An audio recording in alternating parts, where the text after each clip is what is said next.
Hello বন্ধুরা, আশা করি সকলে খুব ভালো আছো।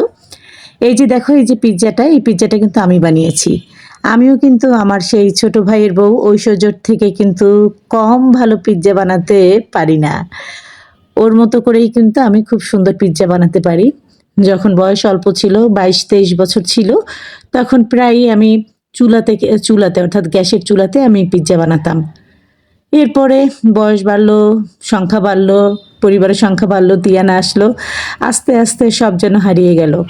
তবে এখন ঐশ্বর্যকে দেখে আবার আর কি নতুন করে রান্না বান্নার প্রতি শখ জাগছে।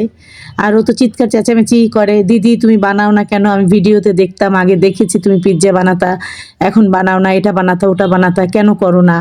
ওকে যতই বলি আমার এখন বয়স নাই তোমার মতো, এখন আর ইচ্ছা করে না, শরীর পুরো আলসেমি হয়ে গেছে।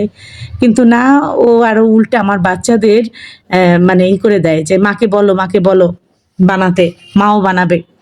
আর ওর দেখা দেখি, ওর কথা শুনে আমার মেয়েরা বাসায় বায়না ধরে, বানায় দাও, মামি সেদিন খাওয়াইছে, আজকে তুমি বানাও। তো এই যে আমি সসটাও আমি নিজে বানিয়েছি ব্লেন্ডারে করে, সিদ্ধ ডিম দিয়ে।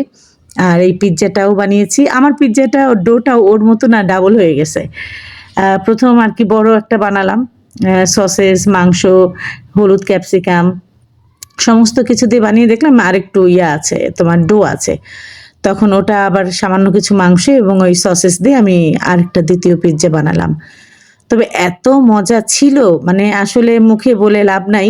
তুমি দেখো আমার বাচ্চারা কি পরিমাণ মজা করে খাচ্ছে, এবং চিজটা ছিল অনেক বেশি। আর সসটা যে কি মজা হয়েছে, কি মজা বলার মতো না। ও ভালো একটা কথা, সসটা কিন্তু ব্লেন্ডারে বানাতে গিয়ে ব্লেন্ডারের একটা কাঁটাই ভেঙে গেছে। এই হচ্ছে দুর্ঘটনা আর কি। তা এখন আবার ব্লেন্ডার ঠিক করে সসটা বানাতে হবে। তবে সসটা অসাধারণ ছিল এবং চমৎকার স্বাদের ছিল।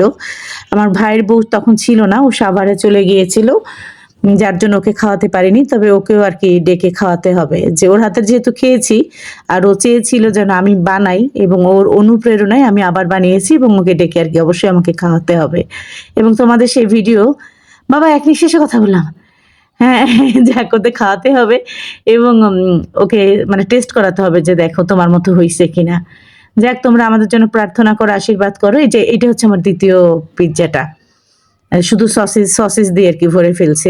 এখানে হলুদ ক্যাপসিকাম ছিল না, সবুজ ক্যাপসিকাম পাই নাই, আমি ফুড পান্ডা থেকে শুধু হলুদটা আর কি অর্ডার করেছিলাম। তা যারা যারা পিৎজা খেতে চাও, আমার বাসায় আমন্ত্রণ রইল, নিমন্ত্রণ রইল। তোমরা ছুটির দিনে শুক্রবার বাদে শনিবার যদি খেতে চাও, আমাকে আগে বলবে যে দিদি আসতেছি, তাহলে অবশ্যই এগুলি পাবে। ঠিক আছে, যাই হোক, সবাই আমার পরিবারের জন্য প্রার্থনা করো। আমরা একটু সবাই মানে অসুস্থ আছি, রনি বাদে আমি, ছোট মেয়ে, বড় মেয়ে একটু অসুস্থ। আমরা যেন ঈশ্বরের আশীর্বাদে সবাই সুস্থতা লাভ করতে পারি।